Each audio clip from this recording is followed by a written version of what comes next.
ഇപ്പൊ ഈ പരാതി പിൻവലിച്ചിട്ടില്ല, പക്ഷെ പരാതി പിൻവലിക്കുന്നൊക്കെ ഉള്ളതാണ്, അല്ലെങ്കിൽ പിൻവലിച്ചു എന്നാണ് സോഷ്യൽ മീഡിയയിൽ വരുന്നത് അല്ലേ? പിൻവലിച്ചില്ല, 3 ദിവസം 3 ദിവസം ഞാൻ വെയിറ്റ് ചെയ്യും. എനിക്ക് എന്തെങ്കിലും ഒരു പോസിറ്റീവ് റിപ്ലൈ കിട്ടുന്നോടം വരെ. ഈ പോക്സോ കേസിൻ്റെ കാര്യത്തിൽ എന്താണ് എനിക്ക് പോസിറ്റീവ് റിപ്ലൈ കിട്ടുന്നത്, അതിൻ്റെ കേസിൻ്റെ സ്റ്റാറ്റസ് എന്തായി എന്നൊക്കെ. അത് ആരെയും കോൺടാക്ട് ചെയ്തില്ലെങ്കിൽ ഞാനൊരു ഇമെയിൽ അങ്ങ് അയക്കും. ഫിനിഷ് ചെയ്യും, എല്ലാം ഫിനിഷ് ചെയ്യും. അത് ആൾക്കാർ എന്ത് പറയുന്നതെന്ന് I don't bother about it. ഞാൻ ആൾക്കാരെ എന്നെ നോക്കുമെന്ന് പറഞ്ഞിട്ടല്ലോ ഞാൻ മുന്നോട്ട് ഇറങ്ങി വന്നത്.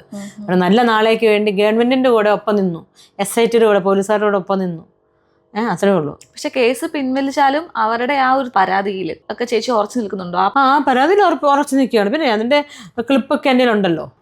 അപ്പൊ ഇതിനൊരു തീരുമാനമായി കഴിഞ്ഞാൽ നാളെ തീർച്ചയായിട്ടും നെക്സ്റ്റ് സെക്കൻഡ് ഞാൻ പ്രൊസീഡ് ചെയ്യും. ഈ പോക്സോ കേസിൽ എനിക്ക് ഗവൺമെന്റ് എന്നോട് തീർച്ചയായിട്ടും എന്നോട് അവർ നീതി കാണിക്കണം. ഈ ഒരു കേസ് കള്ള കേസായതുകൊണ്ടാണ് ഇത്ര ഞാൻ പിടിവാശി നിൽക്കുന്നത്.